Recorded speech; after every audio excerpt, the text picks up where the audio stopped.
नमस्कार, आप देख रहे हैं हिंदी खबर। मैं हूं आपके साथ ऋतु भंडारी और शुरुआत एक बड़ी खबर के साथ बुलेटिन की करेंगे, जहां 5 देशों की यात्रा पर प्रधानमंत्री नरेंद्र मोदी हैं। आपको बताते चले कि 9 जुलाई तक 5 देशों के दौरे पर पीएम मोदी रहेंगे, जहां घाना, त्रिनिदाद, टोबैगो, अर्जेंटीना की यात्रा पर पीएम है और इसमें 5 देशों की यात्रा बेहद महत्वपूर्ण पीएम मोदी और भारत देश के लिए मानी जा रही है। साथ ही ब्राजील और नामीबिया भी पीएम मोदी इस दौरान जाएंगे, जहां 6 और 7 जुलाई को ब्राजील जाएंगे प्रधानमंत्री नरेंद्र मोदी। 70वें ब्रिक्स शिखर सम्मेलन में हिस्सा लेंगे। तो बड़ी खबर लगातार आपकी टीवी स्क्रीन के माध्यम से आपसे साझा कर रहे हैं, जहां पीएम मोदी 5 देशों की यात्रा पर है और जो तस्वीरें आपको दिखा रहे हैं ये आपको बता दें कि कल की हैं, जहां पर पीएम मोदी घाना सबसे पहले पहुंचे थे और घाना में जाकर वहां के जो दिग्गज हैं उनसे मुलाकात की गई थी। पीएम मोदी का भव्य स्वागत किया गया था और घाना का जो दौरा पीएम मोदी का रहा वो ऐतिहासिक कई मायनों में रहा और ऐतिहासिक इसलिए भी रहा क्योंकि 30 साल बाद ऐसा हुआ है कि भारत से कोई प्रधानमंत्री घाना की तरफ गया हो। अब ऐसे में माना जा रहा है कि घाना और प्रधानमंत्री नरेंद्र मोदी की वजह से भारत के बीच जो रिश्ते हैं वो और मधुर और सही तरीके से बनते हुए नजर आएंगे।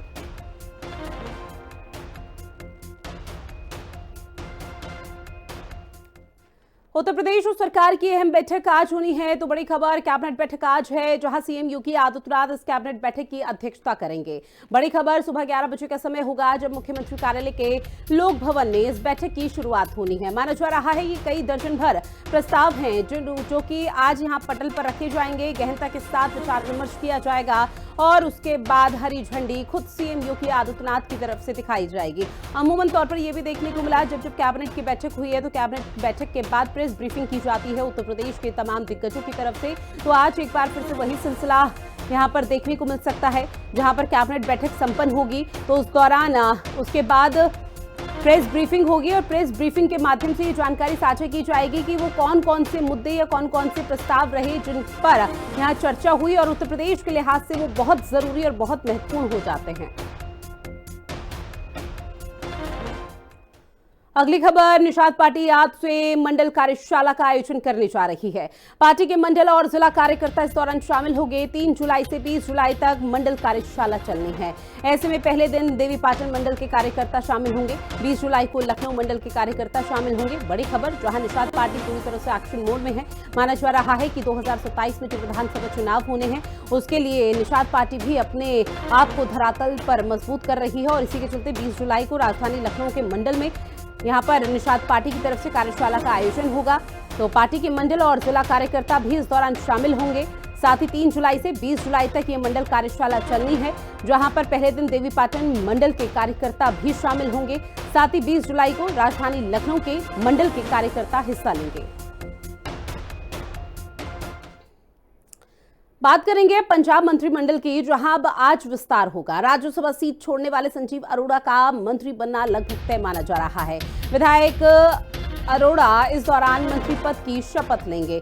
तो बड़ी खबर, जहां आपको बता दें कि आम आदमी पार्टी की किस तरह से एक सीट पर यहां पर जीत हुई थी और उसमें लगातार यहां पर यह कहा जा रहा था आम आदमी पार्टी की तरफ से कि उन्हें मंत्री बनाया जाएगा। इसलिए आज यहां पर मंत्रिमंडल विस्तार होना है। संजीव अरोड़ा का मंत्री बनना लगभग तय माना जा रहा है। विधायक अरोड़ा इस दौरान मंत्री पद की शपथ लेंगे।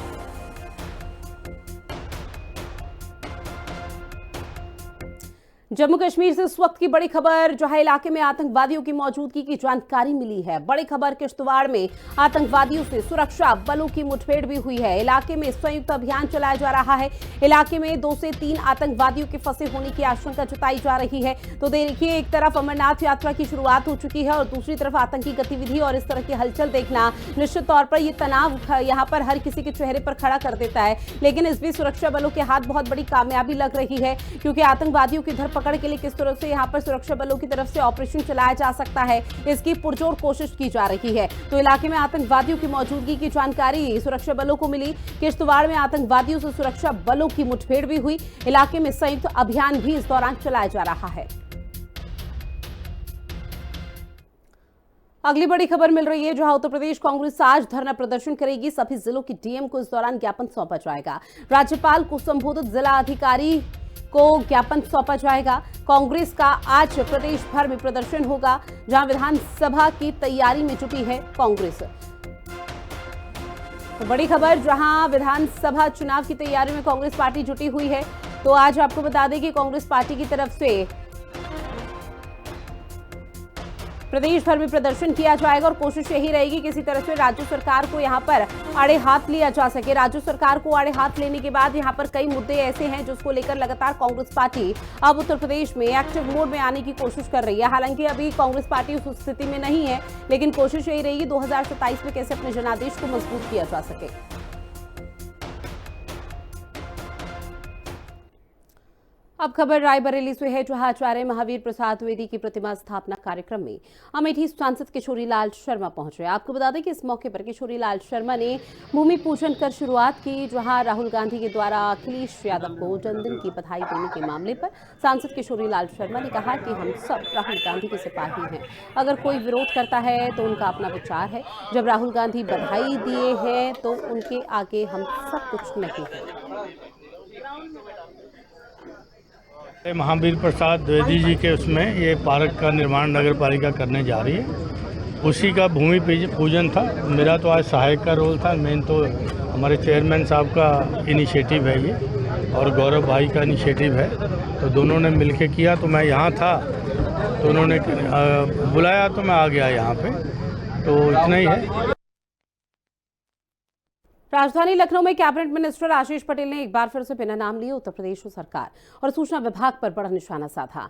मंत्री आशीष पटेल ने कहा कि 1700 करोड़ के बजट पर चलने वाली मीडिया हमारी कोई खबर नहीं दिखा रही है और इसी बजट से हमारे खिलाफ प्रोपेगेंडा भी चलाया जाता है। करने के बाद माननीय राष्ट्रीय अध्यक्ष जी दीप लोगों को पहचानना है और उनका सोशल मीडिया आपके हाथ में नहीं है, क्योंकि आपके पास 1700 करोड़ रुपए नहीं है। आपका कुछ नहीं छपेगा। इतना सा एक केंद्रीय मंत्री बोलेगा उसका इतना सा छपेगा, और सड़क छाप लोग अगर कुछ बोलेंगे तो चूंकि उनके पीछे बड़ी ताकत है तो उनका बड़ा सा छपेगा। इसलिए डरना नहीं है। आजकल सोशल मीडिया का जमाना है, सोशल मीडिया में सत्य सामने आ ही जाता है। अब बात करेंगे सोनभद्र की, जहां जिले के दुधी कोतवाली क्षेत्र के एक गांव की 8वीं कक्षा में पढ़ने वाली नाबालिग छात्रों ने अपनी मां को अंधविश्वास के नाम पर हो रहे अत्याचार से बचाने के लिए खुद 13 किलोमीटर पैदल चलकर थाने पहुंची। पुलिस से इंसाफ की गुहार लगाई गई। थाने पहुंचते ही बच्ची फूट फूट कर रो पड़ी और पुलिस कर्मियों से बोली, साहब मेरी चाची माँ को डायन कहती है, गालियां देती है और उन्हें खूब मारती है। मैंने विरोध किया तो मुझे भी पीटा गया। बच्ची की मासूम अपील सुनकर पुलिसकर्मी भी स्तब्ध रह गए। बच्ची ने सारी घटना लिखित में पुलिस प्रशासन को सौंपी, जहां पुलिस का कहना है कि मामले की गंभीरता को देखते हुए जांच शुरू कर दी गई है और जल्द ही उचित कदम उठाया जाएगा।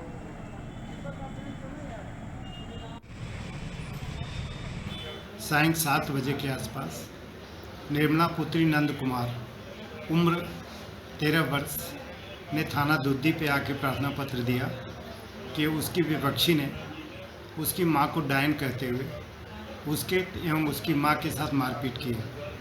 उनकी सूचना पर मुकदमा पंजीकृत कर लिया गया है और आगे की विधिक कार्रवाई की जा रही है।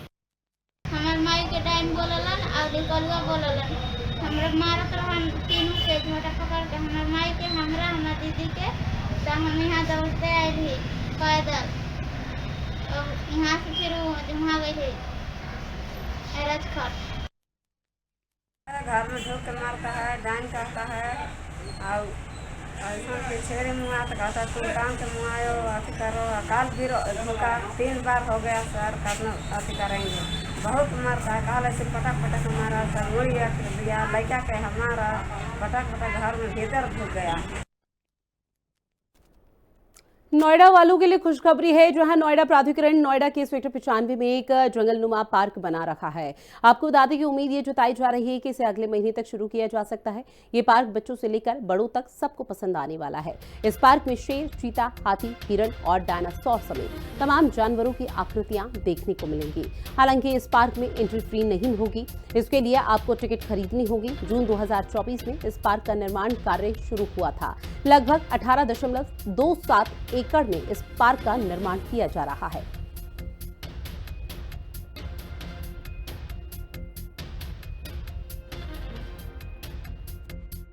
प्रकृति और और जानवरों से अगर प्रेम करते हैं तो उसके लिए हम लोग दूर दराज कई किलोमीटर का सफर तय करके जिम कॉर्बेट में पहुंचते हैं, जो कि दिल्ली एनसीआर के सबसे नजदीक है। लेकिन अब नोएडा वासी और आसपास के क्षेत्र वालों के लिए एक ऐसी खुशखबरी है जहां पर दिल्ली एनसीआर के करीब बेहद ही सुंदर अब नाइट जंगल सफारी शुरू होने जा रही है। जी हां, नोएडा प्राधिकरण ने लगभग 15 करोड़ रुपए की लागत से ये बना करके पूरी नाइट सफारी को तैयार किया है। आप पीछे की तस्वीरों में देख लेंगे तो नोएडा में इस वक्त मेरी मौजूदगी है और यहाँ पर नाइट जंगल सफारी पार्क बनकर तैयार हो चुका है। आप अलग अलग आकृतियां इसमें देख सकते हैं और सब कुछ ये वेस्ट मटेरियल यानी कि कूड़े कबाड़ जो इकट्ठा होता है उससे बनाया गया है। जंगल ट्रेल के नाम से ये नाइट सफारी बहुत जल्द शुरू होने जा रहा है, जिसमें एडवेंचर गेम्स जैसे zip line, rock climbing games भी शामिल होंगे। 15 करोड़ रुपए की लागत से ये बनकर तैयार हो रहा है। जून 2024 में ये पार्क बनना शुरू हुआ था और इसकी एंट्री फीस भी नोएडा प्राधिकरण के द्वारा रखी गई है, जिसकी कीमत सिर्फ 100 रुपए रहेगी। साथ ही देखिए वाहन की पार्किंग की व्यवस्था भी आपको इसके अंदर मिलेगी। नोएडा अथॉरिटी द्वारा यह देखिए 18 एकड़ में लगभग बनकर तैयार हो रहा है। 3 जोनों में बांटा गया है ये पूरा जंगल ट्रेल। जल, घने जंगलों सहित डेजर्ट में पाए जाने वाले जानवरों की कलाकृति भी आपको यहाँ पर दिखाई देगी। लगभग 500 टन लोहे का इस्तेमाल करके ये पूरा पार्क जो है बनाया गया है। दूर तक आपको नजर जाएगी तो यहाँ पे आपको हिरन, टाइगर, हॉर्स सभी जानवर नजर आएंगे। और सबसे बड़ी बात देखिए, हाथी घोड़े के साथ साथ पेंगुइन, शेर, जिराफ, बर्ड्स, बत्तख, dolphin, whale, seal, shark, fish ऐसी अन्य चीजें आपको नजर आएगी। एक तस्वीर देखिए आपको दिखाते हैं, क्योंकि वेस्ट मटेरियल का जब हमने जिक्र किया है तो इसमें किस तरीके से वेस्ट मटेरियल आप देख सकते हैं। ये लोहा है, जब किसी चीज का लैंटर वगैरह हम डालते हैं तो उसकी कटिंग निकलती है। ये छोटे छोटे टुकड़ों से देखिए यहाँ पर ये पूरी आकृतियों को तैयार किया गया है। सेम तस्वीर यहाँ पर आप देख सकते हैं, नंदी टाइप से, ये बैल टाइप से बना है। यहाँ पर ये वेस्ट मटेरियल सब आपको नजर आएगा। ये टायर हैं, कटे हुए टायर्स। तो आप अंदाजा लगा सकते हैं कि जो लोग दूर दराज का सफर तय करके इतनी दूर नाइट जंगल सफारी का आनंद लेना चाहते हैं तो अब उन्हें दूर जाने की जरूरत नहीं है। नोएडा के लगभग 18 एकड़ में ये पूरे पार्क को बनाकर तैयार किया गया है। आप आकृतियां देख सकते हैं, वेस्ट मटेरियल से सब कुछ बनकर तैयार हो रहा है। बहुत जल्द देखिए नाइट सफारी का आनंद हम नोएडा में ले पाएंगे, जिसके लिए प्राधिकरण ने पूरी तैयारी की है। आप तस्वीरों में देख सकते हैं, जून 2024 से ये नाइट ट्रेल पार्क बनकर शुरू हो रहा है। तो कहीं ना कहीं नोएडा वासी इसकी सौगात एक लेंगे, क्योंकि अक्सर हम देखते हैं दूर दराज सफर तय कर हम नाइट सफारी का आनंद लेने के लिए पहुंचते हैं, लेकिन नोएडा दिल्ली एनसीआर में पहला नाइट जंगल सफारी अब ये बनकर बेहद जल्द तैयार हो रहा है, जिससे आसपास के क्षेत्रों के लोगों को दूर दराज जाने की जरूरत नहीं होगी। और यहाँ पर जब नाइट सफारी शुरू होगी तो यहाँ पर गाड़ियों का इंतजाम किया गया है, पार्किंग का इंतजाम किया गया है। आपको ऐसा ही लगेगा कि आप रियल में जिम कॉर्बेट में पहुंच गए हैं और उन जानवरों को देखने का आनंद लेते हुए नजर आ रहे हैं। कैमरामैन तिलक के साथ मैं प्रिया राणा, नोएडा। और चलिए इन्हीं तमाम खबरों के साथ बुलेटिन में इतना ही। आप बने रहिएगा हिंदी खबर के साथ। नमस्कार।